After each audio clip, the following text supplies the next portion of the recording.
To my American friends, when the city I grew up in, London, Ontario, was once mentioned in an All in the Family episode somewhere in the 1970s, it was headline news for us. The very idea that great big America knew we even existed, well, it was oddly thrilling. Canadians have always had a strange relationship with Americans. Prime Minister Pierre Elliott Trudeau once said it was like sleeping with an elephant, where you were impacted by every twist and turn of the great beast. As daunting as that might be, we hold with glee any time America's attention turns north. And really, we don't mind the jokes about being polite. Actually, we are extra nice to Americans because it's a shame that more people aren't. So the last couple of weeks are somewhat contrary to our usual frame of reference in having attention on the world stage. We like the notoriety of people like Mike Myers and Jim Carrey and Celine Dion and the late Ivan Reitman. Broad-shouldered truckers creating a brouhaha in our capital, garnering international attention, is not our usual order of poutine. Trying to explain what's going on here is kind of tricky. There are many Canadians who have not and will not support the truckers and their protests. And yet there are many who want to do so. They just might not be too quick to let you know.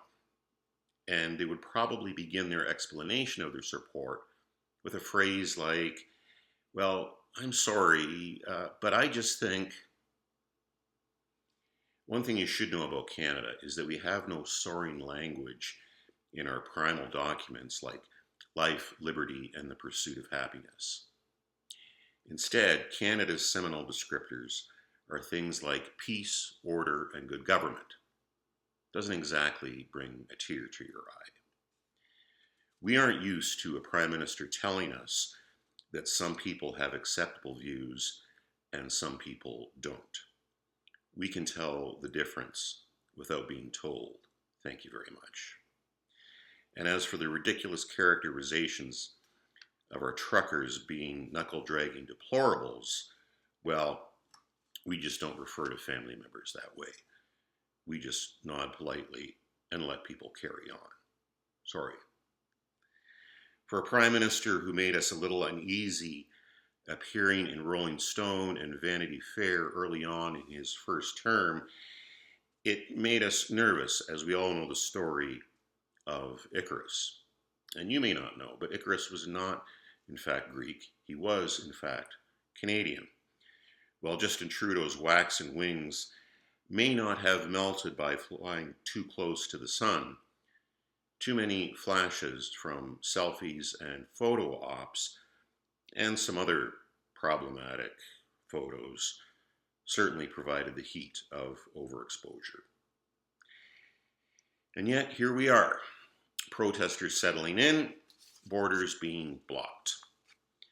Although it became clear that when a very small minority of those involved at the border were alleged to have a secret cache of arms, the otherwise enthusiasts knew the play had crossed the blue line ahead of the puck and things had become offside.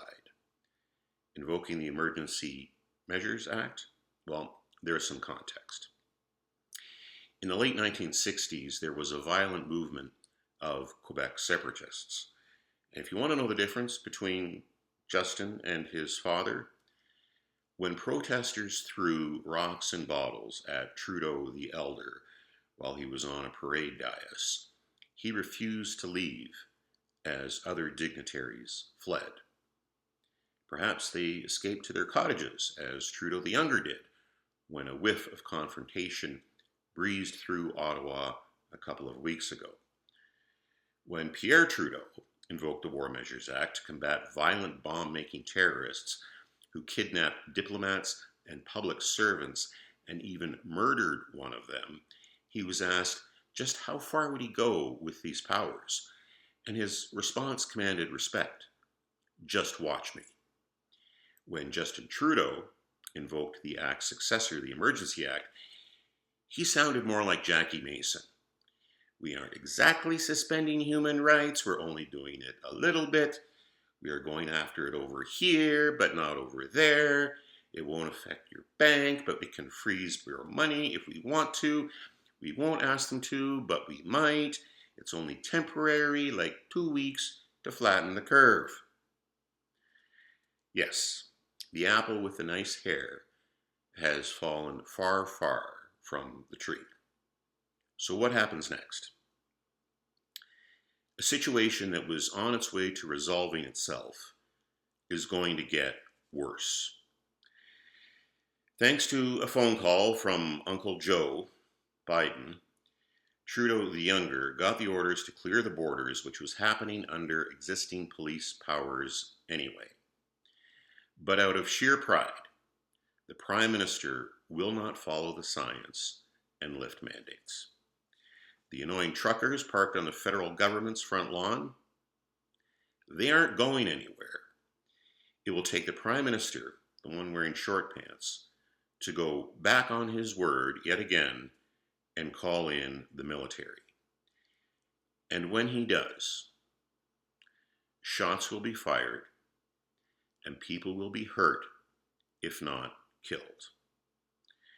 The truckers have dug deep and found words more rousing than peace, order, and good government. They have found the real spirit of this nation. True North, strong and free. You don't believe me? Just watch them.